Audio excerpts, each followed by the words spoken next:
Welcome back, everybody. Today, we get to talk about Nina Simone's voice, which seemed to answer a need deep within the soul of humanity. And over this last year, we've had an opportunity on this channel to dialogue about some very strong female jazz vocalists. Most of them we've enjoyed, some of them we've wrestled with, and you'll have to stay tuned to find out how we rate Nina Simone. And the album was Nina Simone In Concert from 1964.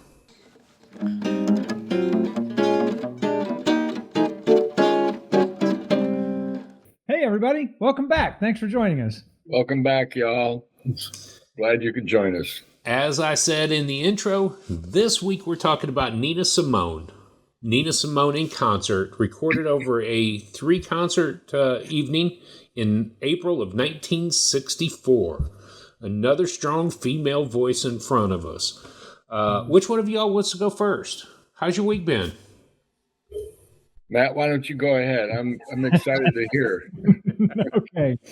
All right. Well, I had a great week in music. Not only this artist, but our personal journey, which I just got to say, we are just a few weeks from being completely done with our personal journey. So props to that. But Saturday, I got the chance to go to the Snyder Jazz Fest, Snyder High School, where Lady D and Mr. Keaton went to high school. They do a jazz fest every year. This was the 34th annual Snyder Jazz Fest. I got to see some amazing bands, and I actually got to meet one of my. But I don't want to say hero. I said that when I went up on stage to talk to him, but I wouldn't say he was a hero. But man, he's a pretty cool cat, anyways. Just yeah. So the Snyder Jazz Band, they're called the they're called the Wind Machine, and they got to play in the final concert because they were hosting. It's their show. They got to play with Dr. Mark Buselli of the Buselli-Wallarb Jazz Orchestra. Dr. Buselli is on staff at Ball State University, so he's not too far away from here. And I tell you what, he told stories. He played. Snyder played one of his arrangements, so it was just so cool. You know, I often fret over the younger generation enjoying or getting into jazz, but after you go to an event like this and you see those kids putting everything they've got, laying it down, staying in the pocket, there's no doubt that jazz is going to be alive for a long time. Because I'm telling you, the bass player for Wind Machine, he could be the next Ron Carter, and he could go to school at Juilliard and come out and be the next Ron Carter. I'm not even joking. What you talking about, Willis? Oh, I know. The sax player, he's good. Dad, I think it's the same kid who got up on stage with the Count Basie Orchestra. Wow. Yeah, it's got to be the same kid. I didn't get a chance to talk to him. I talked to his younger brother for a few minutes on Saturday, but I heard some great music. You know, it's high school level, obviously, so there's always improvement to be made. But I'm looking forward to next week seeing the collegiate level, and then the big band that I'm going to see next week. So that's my week. I'm just all jazzed up. I had such a good time. At Snyder Jazz Fest. Yeah, that's been my week. Yeah, that's good to hear. So my week started last Monday evening in Austin, Texas, actually Lakeway, and we got to go to the Texas Big Band. Is that what it is? Texas Big Band? Republic of Texas Big Band. Yes. Right here in Lakeway, the Big Band Bash. It happens every month. It's second Monday of every night. Second Monday of every night. Second month of every Monday. Second month of every Monday. But they were good. They were really good. And there was like 17 members. There was a soloist. The guy got up and he sang a couple pieces. He sang something. What's a song? I Got You Under My Skin, and he sounded doggone good. And then he had a couple others. But as well, beyond that, this week In fact, on the flight back home, I had like how many different artists that you guys have already covered. Mm-hmm. And so I listened to, I think 8 or 10, maybe 11 different albums on the way home. And I'm not going to enumerate all of them, but I'll tell you, it was just overwhelmingly good and positive. But then Saturday night, annually, down in Bluffton, Indiana, they have a hootenanny and a Valentine's celebration, and UB Ashcraft played.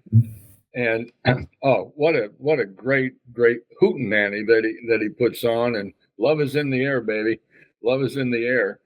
And let me just say one more thing about that, because before the concert started, and I was blown away because they played Whitney Houston's I Will Love You. Yeah. Oh, man, I'm telling you, how many times have I heard that song? But the sax player, and I thought, who is playing the sax back there in that piece? And so I rabbit holed Kirk Whalum. If you've not heard Kirk Whalum, go to any one of his pieces. You will just fall in love almost as much if you listen to Gregory Porter. Okay. That's a big shoes right there. This guy is good. And one of the albums I listened to of his, I've listened to 2 or 3 of them, but one of them is The Gospel According to Jazz. And it is so sweet. Wow. So sweet. And I came down, I was upstairs and I listened to the one piece. I went downstairs with tears in my eyes and tried to tell your mom how this piece was just stirring. It was just blew me away. So, yeah. Okay. Okay. One other thing. I'm sorry. One other thing. But because of the album we're listening to, I thought, what compares to the message that Nina Simone had? And so I thought, what would that piece be? And I checked out Abraham, Martin, and John by Dion. Do you remember that song? No. Oh, my. Again, check out Abraham, Martin, and John. And Marvin Gaye did it as well, but Dion did it. It speaks about the times when Abraham Lincoln, Martin Luther King, and John Kennedy. Uh-huh. I'm surprised you guys haven't heard that. Anybody here seen my old friend Abraham? Can you tell me where he's gone? He freed a lot of people, but it seemed good they die young. You know, I just looked around and he's gone.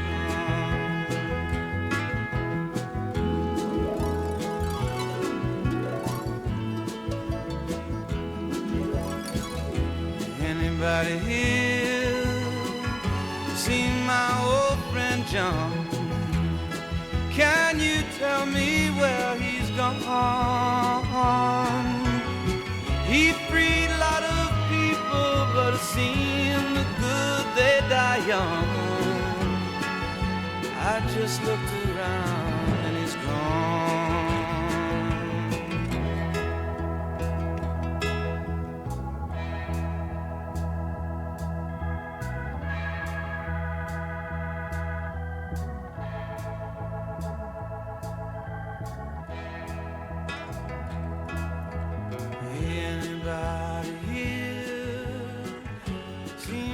Okay. So it took a while for me to say all that, but again, I had a great week in music. Thank you. Yeah, good. True. Tell us about your week. Matt, I got to be honest. I braced myself for you going on and on about this, trying to keep you under a minute. I figured 5 minutes later you'd be done talking about Snyder Jazz Fest. I could go on. I could go on. But Matt, I want to say this as part of my time. I'm just absolutely blown away at Dad's engagement. I mean, we knew he'd engaged. We knew he would definitely enjoy this, but for him to be rabbit holing on stuff, I got to remind you, it's Wayne Shorter all over again. Some rabbit holes you fall down, and some you're pushed down. Yeah. And in this particular case, he's running down all kinds of rabbit holes, and I'm just excited. So I think this light above my head is on the fritz, and I got a new one coming. So you guys see this. Yeah, you're blinking. All right. True. Well, that was a little bit of a glitch with the light right here flickering on and off. And since I'm sitting in a dark room with blue light behind me, I figured I'd pivot and add some light to me. So we're back and at it. That's called improv. That's called improv, baby. Just roll with it, baby. Roll with it. It's called life improvisational skills. We don't need music to learn how to improv. We got it covered. My week has been interesting listening to both Nina and our album of the week. Having Dad chasing down new musical avenues has been super fun to listen to. Lily has joined the tennis team, so we're now chasing the rackets and balls, and ergo now I'm starting to play tennis too. Just to have somebody to get beat up on, and that'll be her. I got to listen to a couple of really cool albums out of the ordinary this week, and that was John Coltrane with, I knew I was going to forget his name, vocalist. Sounds a lot like Gregory Porter. I had it on my list, and now I can't find it. But I was sitting here the other night finishing another project, and I turned on McCoy Tyner. And just let McCoy go for almost, well, I put it on shuffle for about 2.5 hours while I sat in the office here working. So it was pretty cool just to listen to some music. And I'm reminded each week that we learn so much about the musical artists, but about the sounds. And editing the episode of Sun Ra, I still love the Magic City. And the ratings were very different between all of us. But man, what a fun, I just get to look forward to editing these things so I can go back and listen to what we've talked about. So my week, that's been sporadic, just like all of that. So, well, you're knocking it out of the park with the production. So thanks so much for doing that. Even when we pivot because audio went wrong. Yep. Even when we pivot. Improv. All right. Hey, let's roll through the slideshow. What do you say? I was going to suggest we do the slideshow before the audio clips again, because there's so much tracks that come out during the audio that let's do it. All right, here we go. So the first slide, just like I say every week, whatever you do it to jazz. And you can hear from our discussion, that's kind of how we roll anyways. This week we're talking about Nina Simone, and the album is Nina Simone In Concert. Moving on to the next slide, we always talk about the album artwork. This one for me, it's just a mid. It's just a meh. I don't know. It's nothing great. The color green, I don't know. It's just okay. What do you say? What's in the background on what would be her left? What is that? It's a bass, a stand-up bass. Oh, okay. A music stand. It looks like a stool. Okay. A small little stage. Did you watch any of her performing? Any documentaries or anything this week, Dad? No. Okay. All right. Didn't. Yeah. All right. Let's move on to the next slide. The photos, the pictures that I picked this week. Top left, she's a much younger Nina Simone than what I remember watching the documentaries, but it's a good picture anyways. Black and white picture of Nina. The bottom picture, again, she's sitting in front of a piano. We'll talk a little bit about the facts of her playing the piano here in just a few minutes, but yeah, she's just beautiful. I love the dress that she's wearing, the headdress and the garb that she's got on. So then I found some artwork by Paul Lovering, and it just fits Nina to a T. I mean, you look at the picture, you can tell it's Nina. So Paul, thanks for doing that. It's an amazing piece of art. I really like it. I do too. Pictures, anything? Anything to say about the pictures? I think you said it right. when you said that picture, it does depict her and the intensity at which she lived out her life, her feelings and her issues. Yeah. Very intent. Very. Yep. Very. All right, moving on to the next slide. Let's do the jazz lingo for the day. So the lingo, the term that I picked this week was inner voice movement. Inner voice movement. And that is the movement of the middle register chord voicings.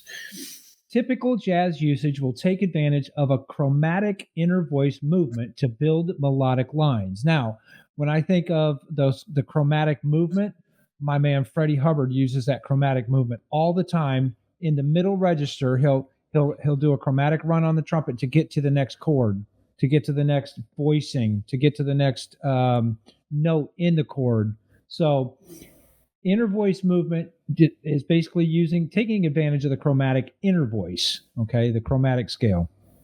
That's all. It's a big term. I don't think jazz musicians, I don't think those cats sit around and talk about jazz terms. Hey, man, you use that great inner voice right there. That's cool, man. I don't think they do that. But I picked it anyways. Because it's in alphabetical order and we're on the eyes. And that's the one you're going to get for the day. That's the one you're going to get. All right, next slide, where you can get it. This week's album can be found on iTunes, Amazon Music, Spotify, YouTube Music, LP, and CD. And just like I do every week, I do check Discogs for the LP and the CD, and this can be found on Discogs. Quote by Nina Simone at the bottom. I'll tell you what freedom is to me. No fear. That says a lot, again, about her life and the struggles that she had and she experienced pretty much, I would say, throughout her life. If she could live without fear, that's freedom for her. Uh-huh. Yeah. Yep. Big one. I'll just let it resonate for just a minute because I did not check out Nina's website until today, so I didn't do much research on her website about her, but that's one of the quotes that she's got on her website too, on her personal web. Whoever built the website put that as one of the quotes. Moving on to the information slide. Nina was born in 1933 and she passed away in 2003. That made her 70 years old. Some of the influences that I found for Nina: she was trained classically on the piano, so the Baroque and the classical musics were a big influence on her piano style anyways. Bach was one of her favorite composers, so she played a lot of Bach. I didn't find too many jazz influences when I was researching. Drew, did you find any other influences? No, it's weird because I really didn't. As I was digging and looking, there wasn't a lot out there. Right. As far as influences. Yeah, as far as influences. Right. Yep. Okay. Discography. She's got 33 studio and live CDs, which is a good collection. I mean, that's a lot of music to listen to. 33. The genre that I've got listed for her, the genre is jazz, R&B. She did classical music as well, folk music, gospel, blues, and soul music. So she kind of stretched a few different genres there, just besides jazz, the R&B, and the soul, and classical. So she did a lot of different work. But yeah. All right, let's move on to the facts. A few fun facts about Nina Simone. She did attend Juilliard, and so she was classically trained on the piano. She changed her name so that her mother wouldn't find out she was gigging. She was born Eunice Kathleen Wayman. And she changed her name to Nina so she wouldn't get in trouble for playing music. It sounds like a jelly roll. It does. Hiding from his grandmama, the fact that he was working in a barrel factory, and the whole time he was working, what did he say? I was working security in the barrel factory overnight, and then grandmama find him walking out of a club About had a conniption fit on it. A brothel, right? Yes, Yeah, he played in brothel. brothels. Yeah. Wonder if she ever attended an AC/DC concert. I'm sure yeah, it was Rat, but her mom probably didn't take her to that like you did. One of her biggest hits actually kind of hurt her career, and we'll talk about that hit in just a second here. The Nina Simone In Concert CD that we're going to talk, or album that we're going to talk about tonight, was the 10th album that she released. It was the first album for the Philips label. So she had just changed record labels, and she put out this CD. This album also marked the start of her civil rights oriented music. So that plays a big part in my score this week. Not for any other reason. I'll talk about my notes and the notes that I made the week that we did this.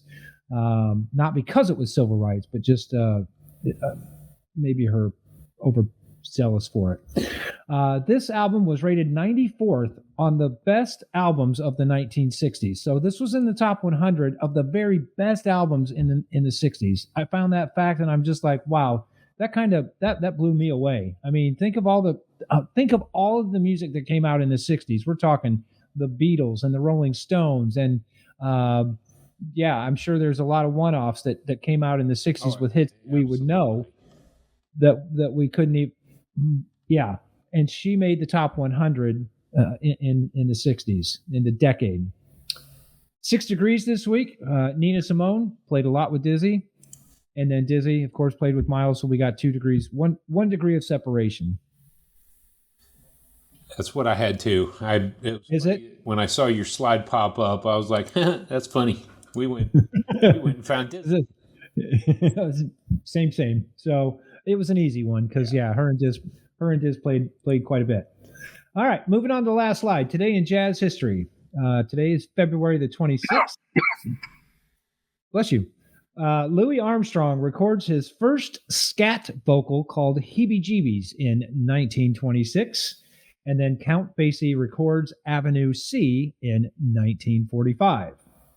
One final quote by Nina, and then we'll get on with our discussion. It's an artist's duty to reflect the times in which we live. Wow. Yep. And again, that says a lot about her. It's and her artist's duty to reflect the times in which we live. Mm-hmm. Yeah. She took that very seriously, didn't she? She did. She took it very seriously. Extremely so. Even to a detriment. I mean, I think that's one of the things that I write down these questions like, beyond my week in music, what are we picking out from this? Some of the things that you learn from the album or the songs of the artist and or uniqueness. And she ended up pushing it a little bit too far. Mm-hmm. I might almost say she bit off the hands that were feeding her in her ability to stand and fight. I don't think there's anything wrong with standing and fighting for what you believe in, but you also have to be mindful of who your audience is that's paying you. And I think at the end she realized that and did have a comeback in her later years. People accepted her, but to her own detriment. It hurt. Now, I will say this. Like I said earlier, I did not go directly to the website that's built for her, but if you guys get a chance, ninasimone.com has a lot of great information. I'm looking at the 1964 timeline. Dad, it's funny that you said hootenanny. Now, for people who don't know Hubie Ashcraft, that's his kind of shtick too. The big sign that they hang behind the band says Hubie's hootenanny. And he makes a joke of that pretty much the whole show. Hey, you're here at a hootenanny. So I find it funny that the first thing that's listed on Nina Simone's 1964 timeline on January the 18th is a hootenanny at Salem College. Now, there's a few small little articles that were written, but yeah, it's called the hootenanny. She was busy in 64. I'm talking stuff all the time. She signs with Philip Records, and that's who she put out this album with. But man, she was on tour for February and March. A couple of dates in Carnegie Hall, a couple of dates at the Village Gate. So the Tonight Show, she did the Tonight Show May 13th, 1964. She was busy in 64. So if you get a chance, maybe we'll put the link for her personal website and you can go check out for yourself. But yeah, ninasimone.com, there's a ton of information. And a lot of that, I think, is coming from her daughter, Lisa Celeste Stroud. And I think that just like we've seen in the Roy Hargrove legacy or the Lee Morgan in the cemetery, people want to keep these names out there, keep them valid, and Lisa Celeste Stroud is doing that. So, yeah, read a little bit about her being instrumental in some of that. For sure. All right, you want to do clips? Let's do about it. Yeah, let's do some audio. Because we could get carried away just talking about Nina Simone. I feel like I was about to go down that. Okay. Yeah. Dad? Yes. My clip would be from No Smoking in Bed, starting right around 2:55. And I'll say more about it after we hear that. 2:55. If you could, go to at least 3:40. Yep. Almost a full minute. Okay, let's go. 3, 2, here we go.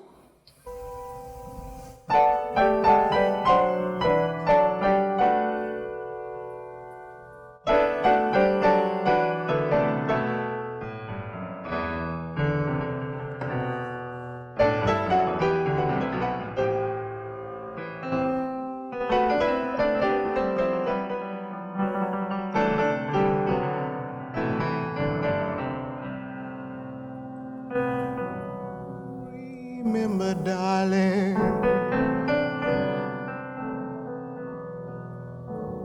don't smoke in bed.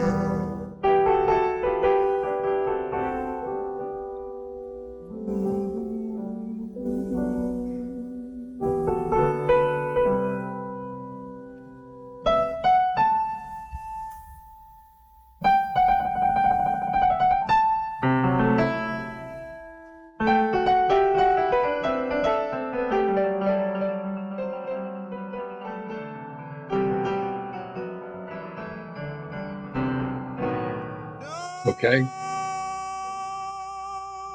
Yeah, I would have just kept it going. Yeah, I think you can tell what struck me about this piece because she was trained classical. Mm-hmm. She plays this, for me anyway, as a non-connoisseur, she plays the classical style with that piano, and it's mind-blowing to me that she's such an accomplished, and I know we'll talk about this later, but she started playing the piano at 3 years old. Mm-hmm.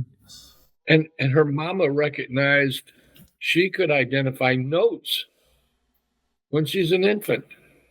And then add to that the voice that she has. Oh, this piece just really struck me deeply.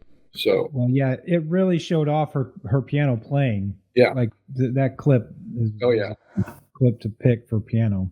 Definitely. It's interesting that we're talking about a trio.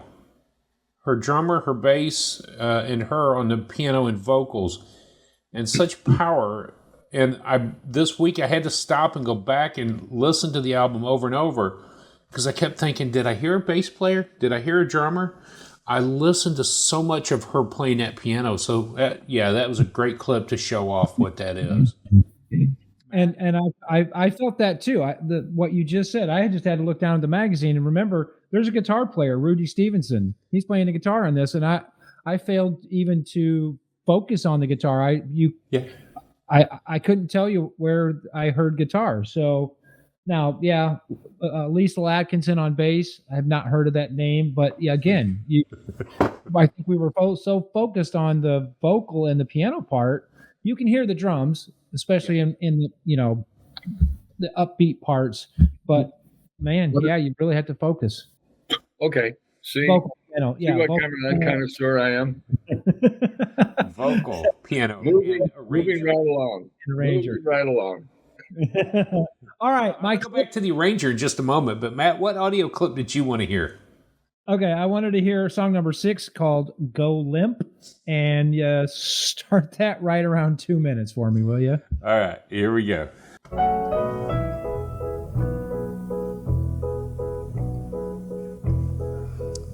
I forgot the next verse. I really did.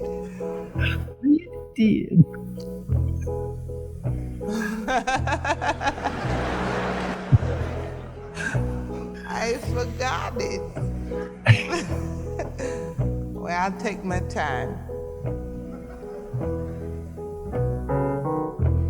I told you about Mama, didn't I? Yeah.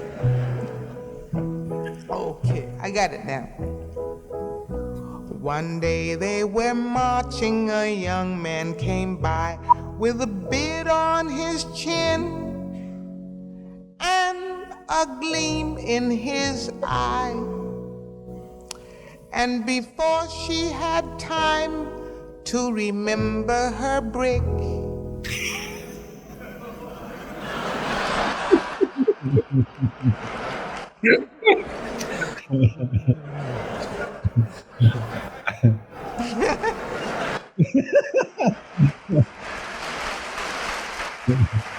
All right, you can.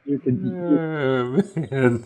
So the reason I picked it, she's human. She forgot the lyrics. She didn't try and make something up. She wasn't trying to fool the audience. She was completely in control, in command of that audience that night. She didn't gloss it over. She said, "I forgot the lyrics," and then she laughed at herself. What are you going to do? It brought her down to a human level and say, you know what, even professionals can make mistakes in live. You know, we listen to a lot of studio recorded albums where they get a chance to do it over and over and over and over and change things and redo things. You're sitting there live. You got it. The show must go on. You got to do it. And we've talked so much about live concerts. You've got to have the energy. You've got to have the ability to get your crowd in your hands. And we love listening to that energy because it's not well rehearsed. And that goes back to some of the things we dig about Miles Davis. He'd throw charts down, they'd record the album, and they'd gone in 3 hours. And it's almost as if it's live. You have to have it. So, yeah, Nina, it's interesting that she's got the crowd eating out of the palm of her hand. Yeah. The other impressive thing is she's not just anywhere with this concert. She's in Carnegie Hall. I mean, You're talking about a very prestigious place, and she's there forgetting the lyrics, and she has fun with it. Yeah. Wow. Yeah. She's definitely a performer. Definitely recognizable to me. The voice is definitely recognizable. So, all right, time for your clip. I Love You, Porgy. And I'm going to start it at 128 for some of the same reasons we've dialogued, hearing her sing, her playing the piano, but I got to hear the bass and the drums in this. So I'll start at 128. Here we go. I love you, Porgy. Don't let him take me. Don't let him handle me with his hot hands. If you can keep me, I wanna stay here with you forever.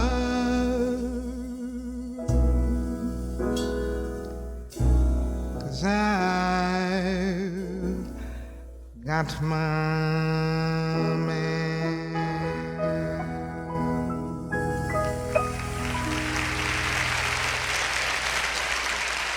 And that takes us right out of the song. That is the end of that song. When she comes in and starts singing there's so much passion. And she's gone from singing a song to really feeling it as she begins to sing it out. the history of that song was interesting. Of course, it's a George and Erwin Gershwin song.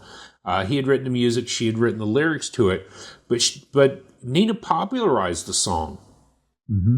The song had been out there for the play, or the was it movie or play, but it was her performances of this song that brought that song to the attention of so many jazz musicians from that day forward. So she's been able to have that voice to promote and perpetuate music and songs. Her voice, to me, is just plain great. It was well. Here's the interesting thing. She's classically trained, Juilliard trained piano, but I don't. She was forced to sing. I don't think she ever wanted to become a singer. So her vocals, to me, are on a different level than her piano playing. Her piano playing is a 10 for me. Her vocals, for me, yes, she's got a strong voice. Don't get me wrong, but it's not. We've said it before. We're vocal jazz snobs, and you got to hit pretty hard for me to give a good score with your vocals. But she was forced into singing, because she was doing just fine just playing the piano in nightclubs, until one night the owner of one of these clubs said, "You got to sing," and she said, "I'm not," and he said, "Get out, you got to sing. I'm not paying you." She's okay, well then I'll sing. So I think that has to weigh in a little bit too, that she didn't really start off singing. She was a piano player. What did I read somewhere, that she had only a range of one octave or something? Did you see that? I didn't. Her range surprised me. Her range was limited, but what I saw was, once she got behind the piano, she took over, and she was flowing, she was moving, and it didn't bother her one bit once she's behind playing that piano. Her voice just came out in a powerful way. In my notes, Drew, you and I watched the documentary the week that we did this on our journey, and she was very active on stage. When she sat behind the piano, yes, she played the piano, but man, when she was just singing, she was all over the place, and reminds me of Garth Brooks, all over the stage all the time, and that was kind of Nina's persona too. She didn't want to just stand there and sing like a prestigious singer would sing. She was not going to be here for your entertainment. I'm not going to sit here and just entertain you. I'm going to get involved. I'm going to have, and if I remember this correctly, she spent a lot of time on stage talking, as well as doing music.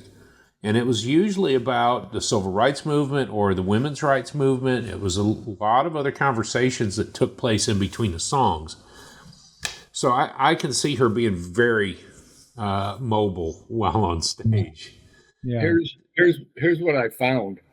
It says Nina had only one octave range as a singer, but she made up for it by having perfect pitch. And then it goes on and says, once she was at the keyboard, she was in total control. Mm-hmm. And you can feel that, you can hear that coming through. Yeah, for sure. Well, we watched a documentary called "What Happened to Nina," and that's on Netflix, and it's still there because I was just checking my Netflix history today, so it's still up there. The producer was her daughter of that documentary. Correct. So it's a good documentary to watch to learn a little bit more about Nina Simone. I wrote in my notes, she was troubled by many demons. I got to say this lightly, but in my notes, I wrote, I don't care for her voice.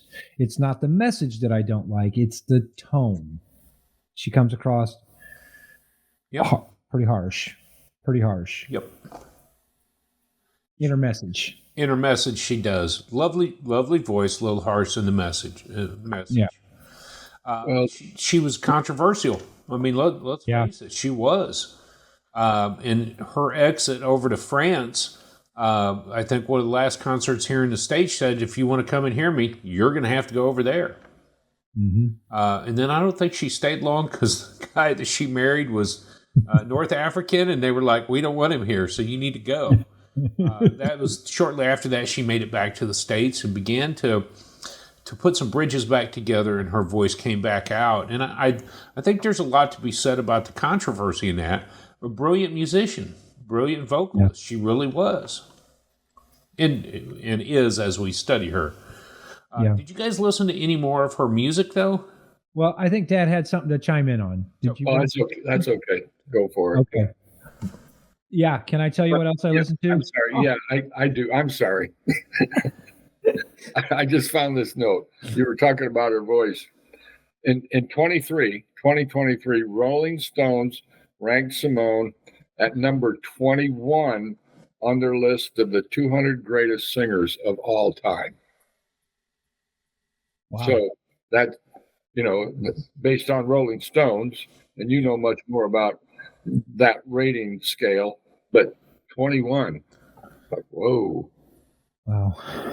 And let me suggest this, that I would put Whitney Houston at number one, baby, number one. Yeah, for sure. If she's not in the top 5, yeah, that's pathetic. Yeah. But yeah. Anyway. So you asked if we listen to anything else. Nina Simone sings the blues. Now, her vocals on that album are phenomenal. And not that they're not in concert, but hearing her sing the blues, it kind of blew me away. And that album is recorded in 66 and 67. It's only 38 minutes long, so it's not a whole concert long album. So it's really good. What about you? What else? In between the year ago when we did this and this week, I had some similarities, but of course I did folksy Nina. One of the things she was known for is the folk music. And so folksy Nina was taking folk songs and making hers. An album that I loved, I Put a Spell on You. Yep. Nuff Said, and then Pastel Blues. But I agree with you, Nina sings the blues. I just put, heck yeah, baby. Heck yeah. That was a beautiful album to get into. And the last one I listened to was where a lot of these songs were previously recorded.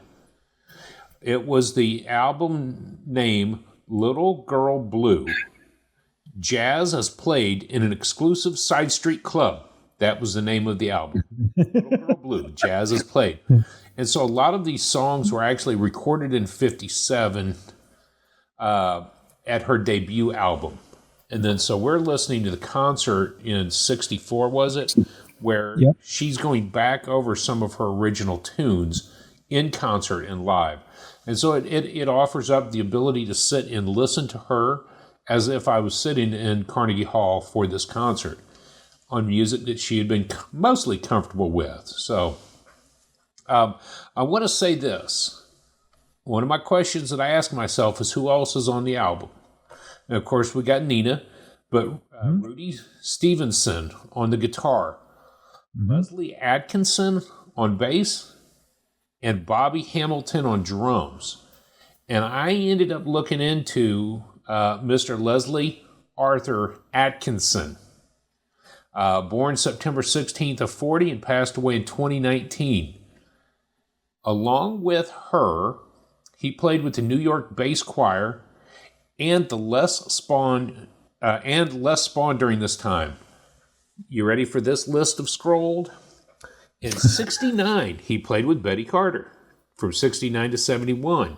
70s, he worked with Kenny Burrell, George Coleman, Andrew Sorrell, Maynard Ferguson, Dizzy Gillespie, John Gordon, John Hendricks, Helen Humes, Hank Jones, Wynton Kelly, Howard McGee, Horace Parlin, on and on and on.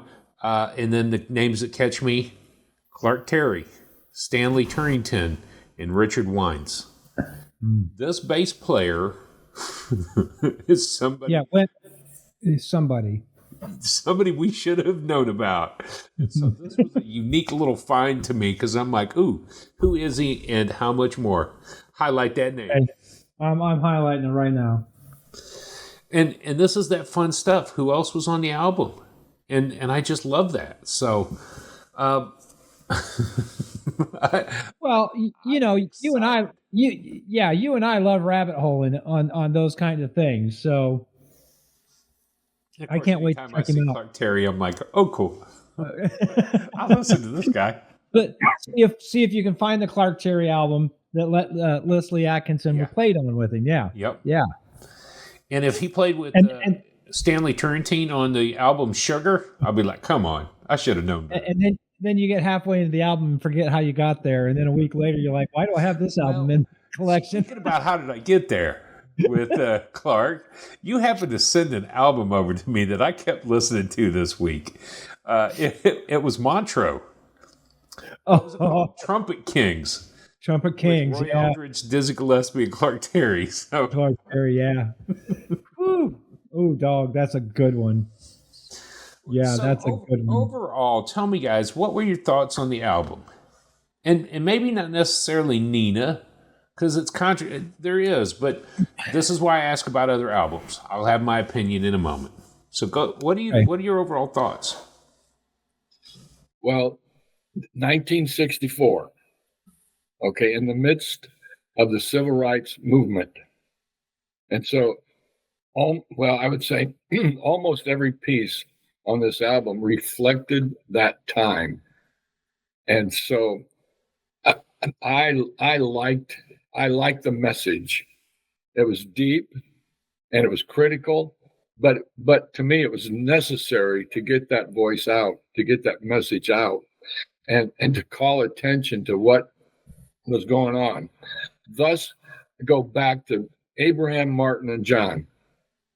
Abraham Lincoln was killed early before he had a chance really to see the change that occurred from the Civil War. Martin Luther King, killed early. John Kennedy, dead at 1963. I don't know exactly how old he was, but he was barely 50 years old. And he was doing what he could to change the tone of the racial disharmony that was in the country. Matt, what's going on? She was friends with John F. Kennedy. They would hang out together. Yeah. So that assassination hurt her personally. Yeah. Deeply. I mean, it hurt a lot of people, but her personally. So that's good to know. Yeah. I think there's a lot to be said about that as far as the personal connections, what we're seeing, what we're experiencing, what we're going through. Bear with me here. I'm just going to bleep it out in a moment. The name of this tune is Mississippi Goddamn.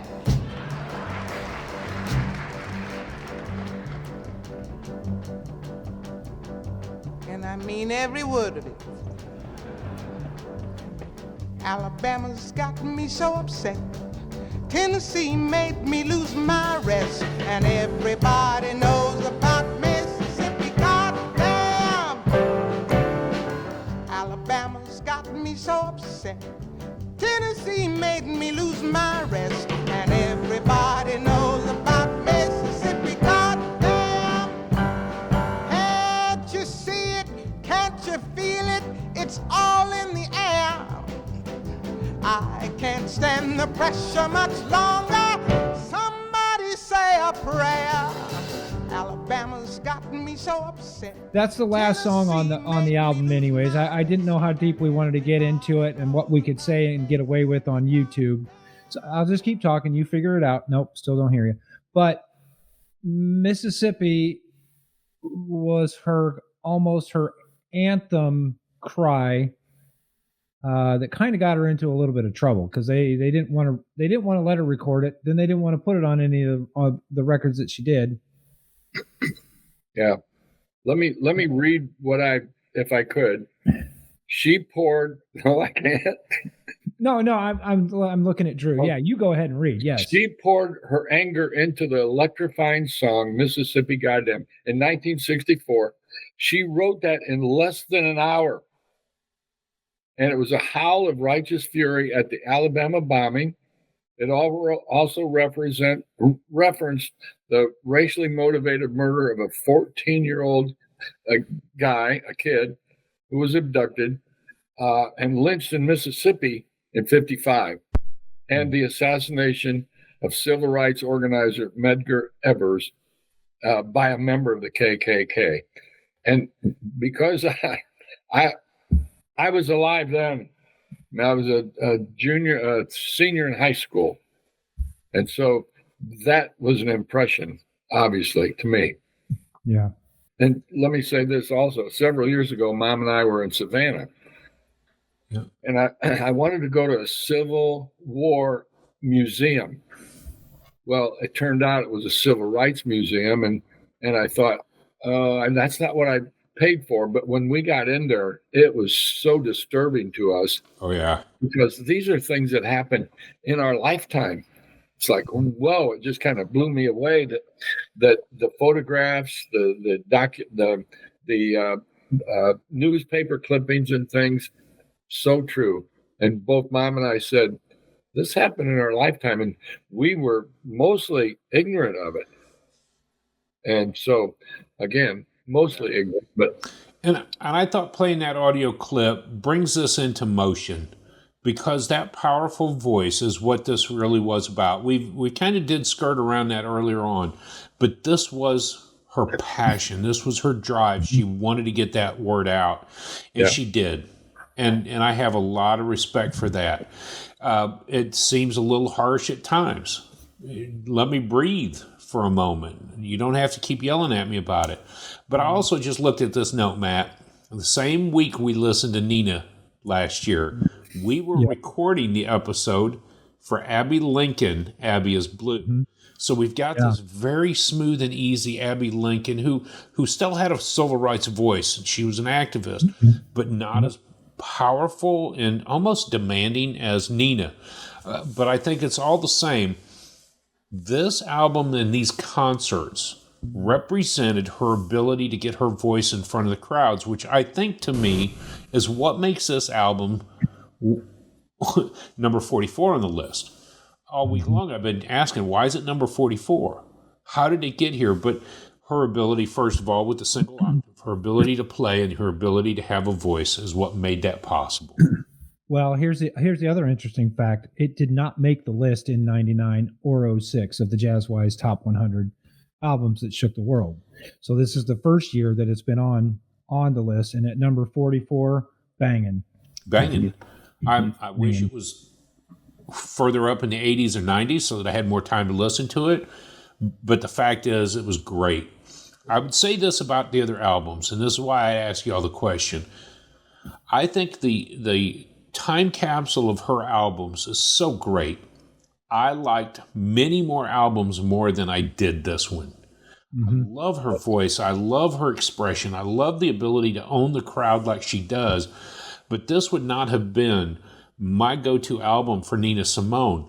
But it is a great time capsule of where she stood in her world and where she wanted people to help stand in theirs. So let me ask you, did it shake your world? It shook mine. Yes, it did.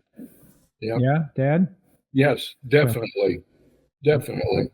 And it may not have been shaken like the Clone concert from Jarrett. It may not have been EST's Gagarin Point of View kind of shake my world or Maria Schneider's, but it shook me in a different manner. And I think that Matt and Dad, you and I have gone through the 5 female jazz artists that we've covered in the top 50. We've had a sampling of some great music from those decades.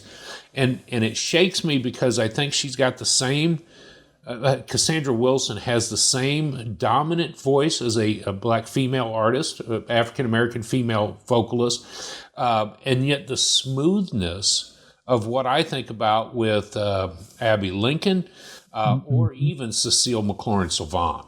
So there's those elements that Nina's got it. But like you said, we were recording this week our Abby Lincoln episode. So you've got the smooth, buttery sound of Abby, and then the grating message, and you got to listen to me of Nina. Yeah. That's going to represent my score this week. You want to tell me what that was? I will. And I got to be honest, I do feel like I pixed it a little bit. This was a rough week for us, and I'll tell you another fact that happened this week.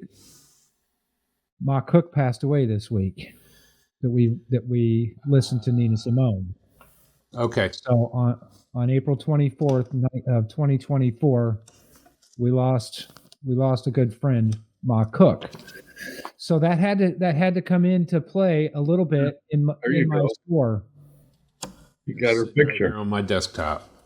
That had to come into play a little bit with my score. So this week that we did it, and I scored Nina at a 4.5.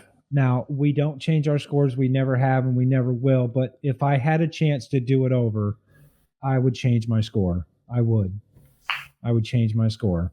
And maybe it was a documentary that kind of soured me a little bit. Maybe it was having Abby in my ear. I don't know. I don't know why I did it, but listening to it again this week, I will say that I have not come back to it until this week. So it's not something that I'm going to listen to regularly, but the message, the criteria is there. Her criteria, she meets all the criteria. Yeah. Oh yeah. Craftsmanship, the awareness, the creativity, the spirit. It was the emotion for me this week it just didn't hit on the week that we scored it, but I would change it. I'd go probably 7.5, 8 if I could change it. So let me blow you away then, because I scored this at 9.5. Wow. 9.5 for some of the what you had called out, the creativity, the craftsmanship, the message, and her ability to involve the in the concert, to involve the audience, and the fun that she had. She was expressive and she had fun doing this, and that spoke to me. So 9.5. Wow. Yeah. Wow. I'm not blown away by that. I can begin to see that and feel that, because if it meets the criteria, it's a banging album. I haven't gone back to it. I have shuffled through a lot of her other works because there's something gravelly about her voice. There's something powerful about her voice. But Dad, I agree with you on her ability to own a crowd.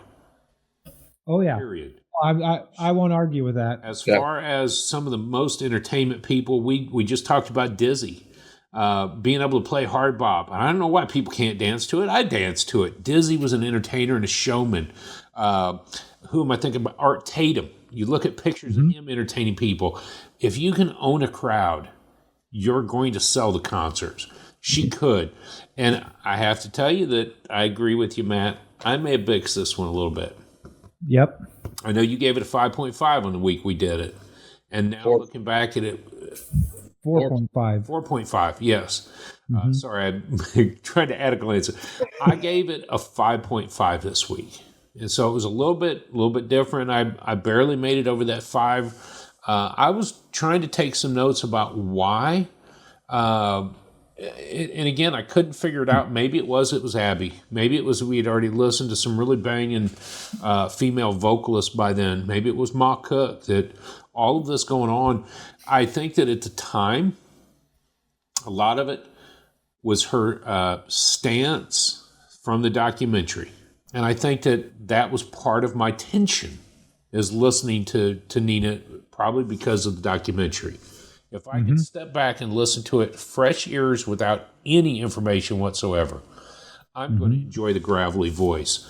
I'm going to enjoy the power and the control of her tone, and I would give it an 8 now. Yeah.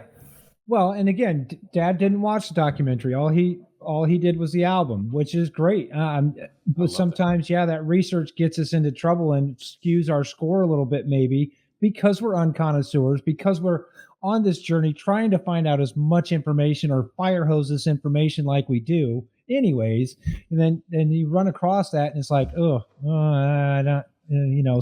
Steve Coleman for me too. That I ran across that fact about Steve Coleman, and it tainted my score for Steve Coleman. So, sometimes it bites you in the butt. We do forget to strip the album from the music or the musician. We got to go back to the basics. Let's not invest our time and energy on the nitpicky of the musician. Did we enjoy the album? But I think that's all part of this life lesson for us. For me, it has been. I've developed an appreciation for all things different. As you said last week with Sun Ra, we've tried the possible. Let's try the impossible. And let's build some bridges between some of this. So build some bridges and get over it. Dad, I love your score, though. I'm glad. I really am. I'm glad that you're appreciating Nina, and I hope that you get a chance or pick some of her other albums to listen to in the future. And you know what? Keep us on our toes. Tell us what you're listening to for sure, because I'd like to hear what else you'll pull up from Nina and what you think of it. In the meantime, Dad, you got your magazine open, Dad? I do. Okay, good. Why don't you introduce next week's artist and tell us who we're going to listen to? Okay. Number 43, called Benny Goodman and his Orchestra, Trio and Quartet. Jazz Concert number 2, 1937 to 1938. And obviously there's a host of artists that's on this album. So I'm looking forward to number 43, Benny Goodman and his orchestra, his trio and his quartet. So be prepared for some good music and for some good dialogue as we discuss Benny Goodman. Yeah, absolutely. Benny's a clarinet player. For those of you that don't know, you're going to hear the big band in a different style if you have never heard Benny Goodman. Well, I want to take this quick opportunity. We had just finished the episode, and I was reminded that next week we are going to be looking at Benny Goodman and his orchestra, trio, and quartet. In the actual magazine, it shows that we're going to be listening to Jazz Concert number 2, which was a series of collection songs from 1937 to 38. The Phillips LP came out with 37 songs on it.